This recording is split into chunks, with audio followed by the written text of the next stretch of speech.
dan melahirkan seorang putra, yaitu Immanuel,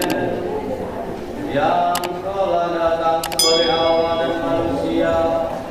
sang surya pagi dari timur, nama yang dikenakannya, dan dengan meninggikan dia, kita memberi salam kepada sang perawan sebagai yang terberkati. Para